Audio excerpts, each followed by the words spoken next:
Hi everyone! It's impossible to be a genius from birth. You can only become one by studying really hard. But some time ago, scientists started noticing certain features common in all geniuses. And we're not talking about messy hair, huge ugly glasses, or high-waisted pants. It's more about their behavior and habits. So look closely at yourself. Who knows, maybe you're a genius. Today we're going to show you 10 ways science tells you that you're not a usual human, but a genius. Let's get it on. Want to see more cool videos on our channel? We do, so press this bell. Don't be shy, we're all friends here. After that, you'll get notifications about new releases, so you won't miss any of our new videos. Anyway, there'll be joy and cookies for everyone. Press it and you won't regret it. Staying up late.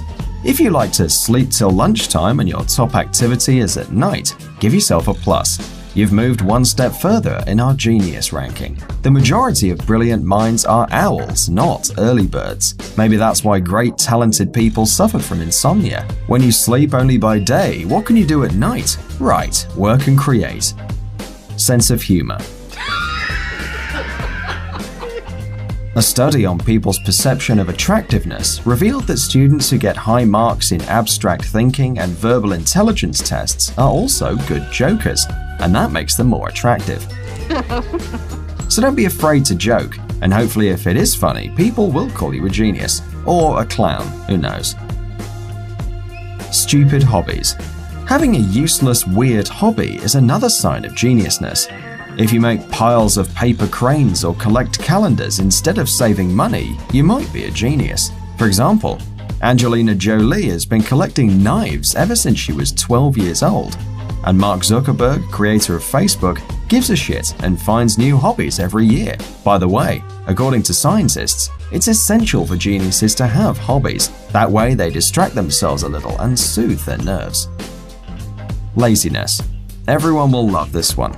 To be honest, it's hard to believe that we're talking about genius people, but scientists say that brilliant people are lazy. This also has a scientific explanation. Too many thoughts and intellectual operations lead to physical apathy and tiredness. That's why you have to lie around and do nothing from time to time. Although geniuses, there is another side to this. Laziness attacks are followed by bursts of hyperactivity. Sound perception. It's considered that geniuses get furious when people make noises while eating. People champing, chewing with the mouth open, or slapping the lips are quite disgusting for everyone. But if you get really angry sitting next to such a Chewbacca, then you're probably a genius. According to different studies, brilliant people are very sensitive to sounds and perceive them more acutely than other people. Urge for traveling. Yes, this is also a sign of geniality. Talented people can't stand sitting home. They like to travel all the time. And this is absolutely right, since traveling gives us good memories and food for our brain, if it's hungry, of course. Alcoholism.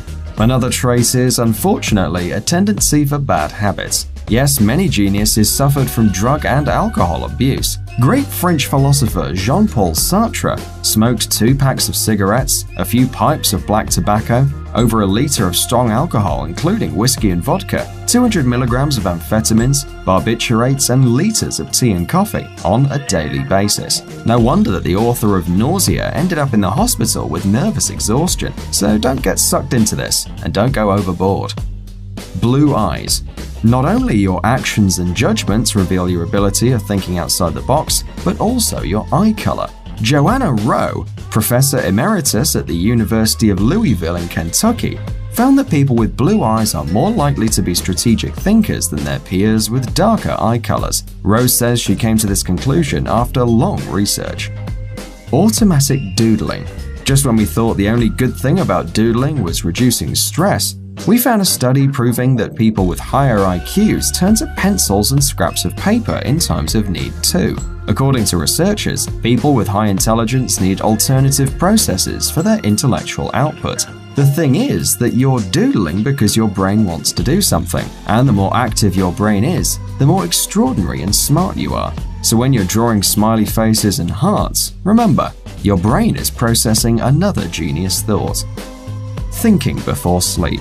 The next trait is the habit of going through these same situations and thinking of different outputs. If you can't sleep because you're overthinking, and every time the negative situations in your mind are getting gloomier, then you're not a pessimist, you're a genius. Funny and careless people don't worry by definition, and that's why they're more disadvantaged intellectually than neurotic people. These thoughts are caused by spontaneous brain activity, and the higher the activity is, the more of a genius you are. Sloppiness. Oh my God! It is reflected in everything. House, clothes, hair, hands, agnails, chipped nails, ew.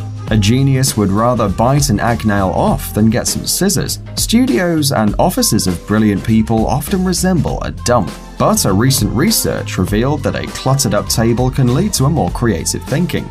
And the sloppy workers choose new tasks and projects more often. For example, Mark Twain was really scruffy. That's all for today. By the way, don't forget to press the bell, and we'll see you in a couple of days. Your mind is my warehouse.